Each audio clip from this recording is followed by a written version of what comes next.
This piece of metal costs £1,679. Oh, hang on a second. Hello? What's that? Nvidia? Oh, you're raising the price again. 1,699, so £1,700. Because of the exchange rate.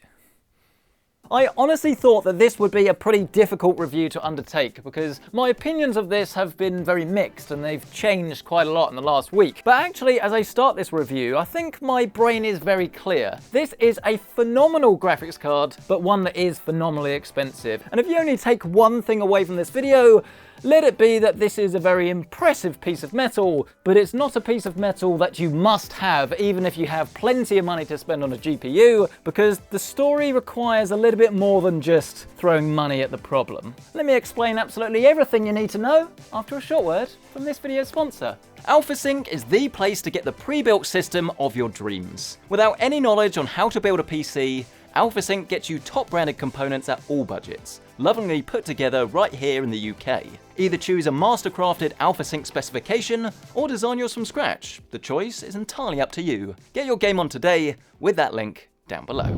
So yes, here it is then. The wait is over, the RTX 4090. And this thing is an absolute tank. We've already done a full unboxing of this and a load of other custom cards. You can find that video in the top right corner. But just to refresh your memory, this is very big and you are going to need a very big case to actually physically fit this in. This was already a very large graphics card, the RTX 3080. And as you can see, the difference is quite literally ginormous. This is a huge graphics card. Doesn't matter what you compare it against, you're going to need a big case and you're going to need plenty of power. The RTX 4090, when overclocked, can actually accept up to 600 watts, though in normal use I was seeing around about 420, and Nvidia reckon it will be about 450 max unless you do any tweaking. But either way, you are going to need a very big, beefy power supply. They recommend 850, but if you're going to do any overclocking, then I think a 1000 watt is probably the minimum I personally would recommend. And on the topic of power, there is also some more bad news, and that is that I would strongly advise you get a third-party cable for this, because if you're seriously going to use the adapter for this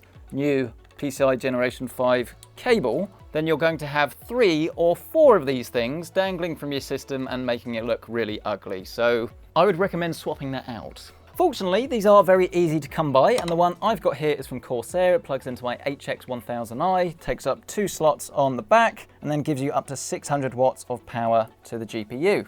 It's worth noting, by the way, that this is a different connection to the previous generation Founders cards. You can't use your old cable with the new one. It's actually completely different. It won't work. But once you've got this thing inside and connected to your hopefully new power connection, you can see that it is actually a very attractive card, and this is easily the best Founders Edition that they've made so far. I mean, just look at this thing. It is absolutely beautiful. It is a mastercraft in engineering, and if you do have a rig that can show it off, I think it's going to look really, really pretty. Other than the real need for such a large physical size, my only real complaint with the overall design of it is the fact that you do get 3 display ports on the back, not 2 display ports and 2 HDMI. It's going to vary depending on your setup, which way you'd want to go. But it's more the fact that this is DisplayPort 1.4. This doesn't use the new DisplayPort 2.0, which doesn't really matter because there aren't any monitors at the moment. But in terms of future-proofing, this, I don't want to call it planned obsolescence, but if you want to be cutting edge for years and years to come, be aware that obviously this isn't going to be it. But let's get this thing turned on and you can see the whole rig burst into light. You do have this little RTX logo that will light up, but in terms of RGB, this isn't a big RGB card. If you want to see a card that is the Palette Game Rock, you can find my full build in the top right hand corner of your screen. That's a little bit more bling. Let's start off with this card at its absolute best with some ray tracing, DLSS 3.0 performance in some Cyberpunk 2077. And this is almost a bit like data validation to check that Nvidia's claims were indeed correct. What you're seeing now is indeed max settings, DLSS 4K, performance mode, but everything turned up to absolute max. And this is already an absolutely epic way to play Cyberpunk. The raw performance of this card is no doubt very, very impressive. We're currently getting around about 84 FPS, and this isn't something I've seen before in Cyberpunk. We're actually able to move around very smoothly. We're not having to compromise on visuals, resolution, performance, smoothness, anything. This is great, but for me, still 84 FPS from a card that costs £1,700, it's not exactly cutting edge tech now, is it? Fortunately though, there is a solution. The brand new secret sauce of this generation, DLSS 3.0. And as we've discussed in prior videos, DLSS 3 is a combination of different technologies. It's not like one brand new thing. It uses the super resolution that we've seen before, but then this brand new mode called frame generation. So we come in here, we find DLSS frame generation, and we will turn this on. It tells a lot, doesn't it? That is absolutely insane. 130 frames a second up from 80. That's what, about 50% more performance? And the thing for me that really gets me is just how good this looks. I honestly thought we'd see some horrible artifacting. I thought that the image would just not look particularly great. You remember when DLSS launched, it was perfect. Well, definitely not perfect. It was good enough at 4K to not really notice any artifacts. But as soon as you lowered it down to 1440p and especially 1080p, it frankly looked quite dirty. It's taken quite a while for DLSS super resolution to actually get to the stage where I would want to use it in every game. And indeed, I do use it in every game. I think it's brilliant tech. So I think it's fair to assume that we expected to see a very similar story with frame generation. But to my surprise, I can't notice any difference in terms of outright image quality. I've looked, not with a fine-tooth comb that I'm sure other people will show you in great detail, but that was almost deliberately, because if you can't notice it when you're playing games, surely that's all that matters. I'm aware that you might find microscopic details that are a little bit out of whack, but if you can't see them when you're playing the image, in my eyes, that really doesn't matter. So yes, Cyberpunk 2077 with all the details turned on, full ray tracing, 4K with DLSS performance mode, 130 FPS. Believe it, it's real. As we all take a break for a glass of water, by the way, this is probably a great point in this video to actually show you the noise levels, the acoustics. You see what I mean? That is marvelous, and this thing is running flat out on all the cores. Pretty tasty stuff. So yes, DLSS 3.0 is the best thing since sliced bread. There are no problems with it. You should give them all your money. It works a treat. Except there is a catch, and one that I wasn't expecting. Allow me to introduce you to an Unreal 5 game called Lyra, and this is multiplayer, but it's not really a game at the moment, but don't worry too much about that. What you're seeing here is no DLSS, super resolution, frame generation at all. And running at 4K, we're currently getting around about 66 FPS. But crucially, this time, you need to look at that latency figure, the thing that you can see underneath that at the moment we're getting not applicable. Ignore me, as soon as we turn DLSS on, it does now seem to be showing our latency. So pay very close attention to this. DLSS is now enabled, our frame rate has increased, and we're currently getting about 19 milliseconds of latency. And the main difference this makes is that the game just feels super, super responsive. And as you can see, this is a multiplayer title. Oh, now the game's ended. Oh. But yes, around about 19 milliseconds of latency, and in a multiplayer title, this makes such a big difference. This is a high refresh rate monitor, we're able to feel all of those frames, and when I move the mouse around quickly to try and actually aim at somebody, it's a lot easier to do so than if you're running at high latency, which is usually caused by lower frame rates. But unfortunately, where things get a little bit grey and murky is when we turn frame generation on. So I'll do that now, Alt and 3. And you can see, the good news is that our frame rate has now skyrocketed completely. We're at around about 170 to 180 FPS now, which obviously is massive, and that on paper sounds brilliant. But then have a closer look at that latency figure. It's now at around about 50 milliseconds, which might not sound like that much difference, but I assure you it is actually noticeable. And while it's still good, it's still very playable, you can more notice that you're sort of steering your character a little bit more. In a single player title, this wouldn't matter because it's not something that you can feel to the extent that it feels bad. It's just more difficult to actually aim at someone very quickly in this very high pressure cooker situation. And the takeaway that this gives us is that unless DLSS frame generation can improve its overall latency time, it's going to mean that it's never really going to be anything for serious multiplayer users, because if it adds more latency to your game, even though the overall image might be a bit smoother, the thing that's most important, which is the reaction time, is going to be inferior, which means that it's not really something you're going to want to use. We will be doing a lot more testing on this with all of the titles as they come out, so get subscribed so you don't miss that, because it is going to vary depending on the frame rate that you have and the frame rate you're boosting from and to. But in this exact scenario where you're getting around about 120, 130 FPS, frame generation is probably going to want to be disabled because the overall image feels smoother with frame generation off. Does that make sense? Is it complicated? Yes, it is, and I apologize. So yes, that is definitely a downside. However, there is another positive to using DLSS frame generation, and one that could actually make quite a big difference to a lot of games out there, in particular any ones that are CPU bottlenecked. What you're seeing here is Microsoft Flight Simulator, a game I've never even opened up before, as you can see from my slightly dodgy flying, how do I get up? How do I get up? Not like that. This is running at the Ultra preset with DLSS Super Resolution set to performance mode, but crucially frame generation isn't actually enabled. And if you look at our usage graph, you can see we're only using about 51% of our GPU. So it's fair to say you don't need an RTX 4090 to get this exact frame rate that we're getting right now. So let's take 76, go into our options, enable DLSS frame generation, and crucially, because we're using AI tensor cores to add additional frames between rendered ones, we're actually not really using the CPU at all to achieve this. And you can see the results by looking at that frame rate. We're getting 156 FPS now, up from around about, 80. So that basically is double the frame rate. I'll be interested to see the actual usage of our GPU. It's gone up quite a lot.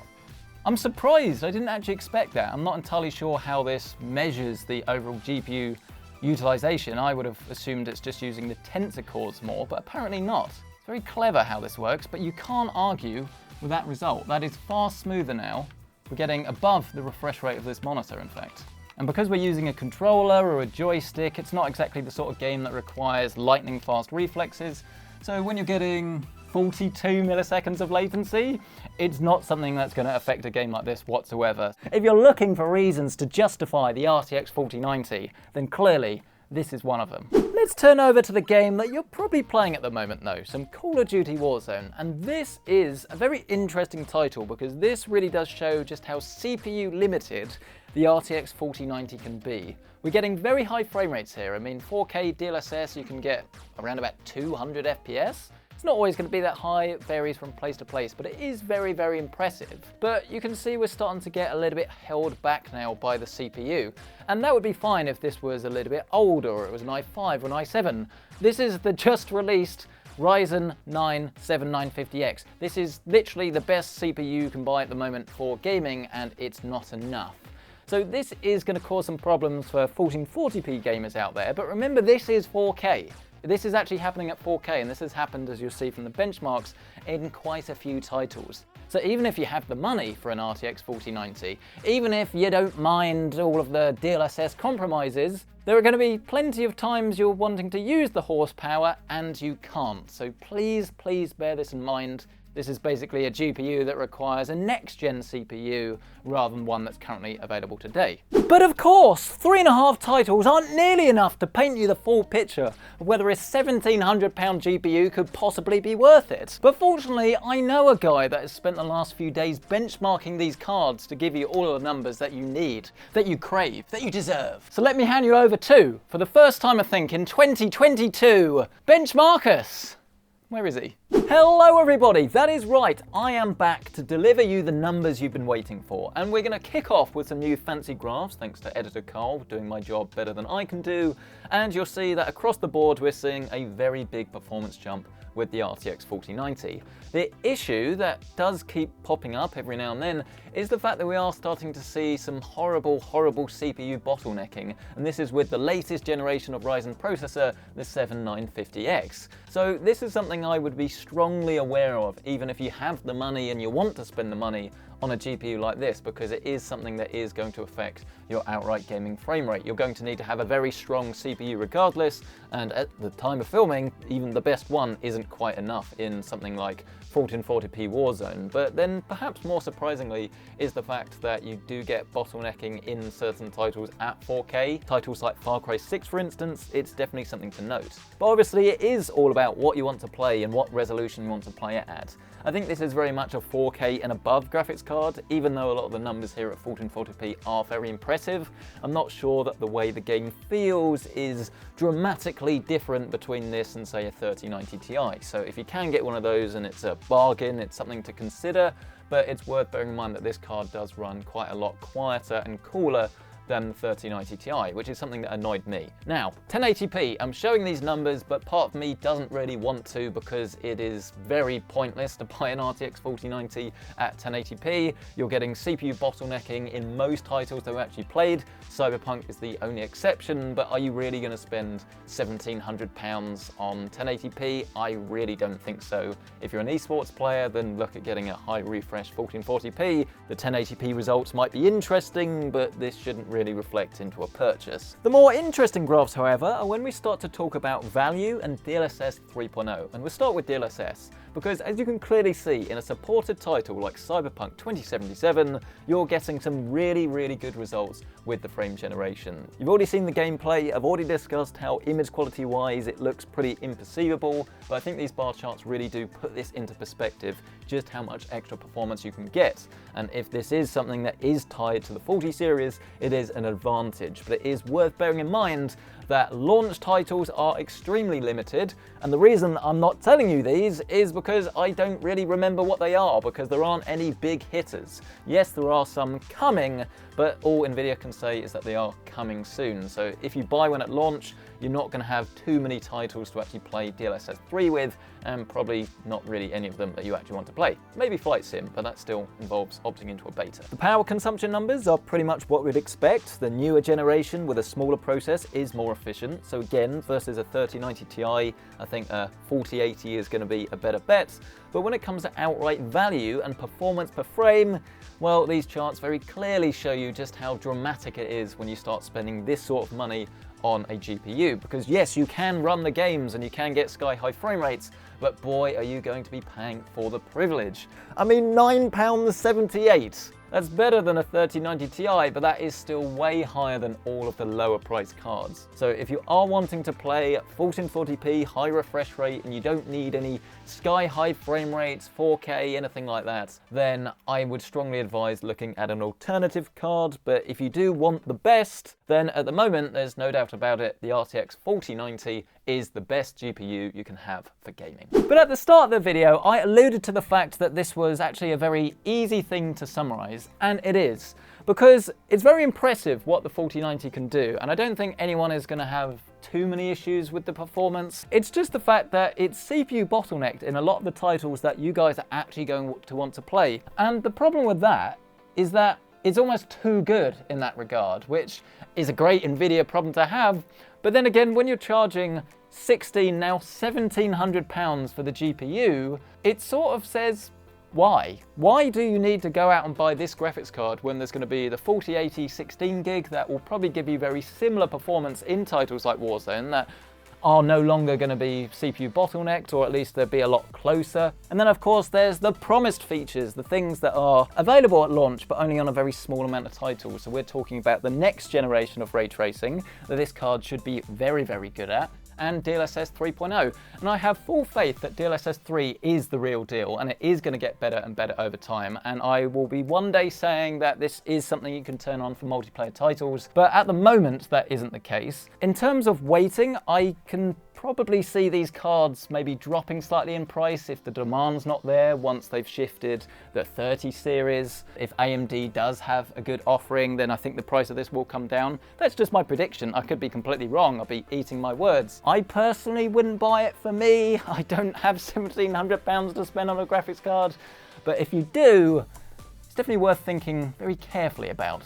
The question very much goes out to you guys on this one. What do you make of the RTX 4090? Is this the graphics card you've been waiting for? Is the fact that it has DLSS 3 and the next gen ray tracing really worth that asking price?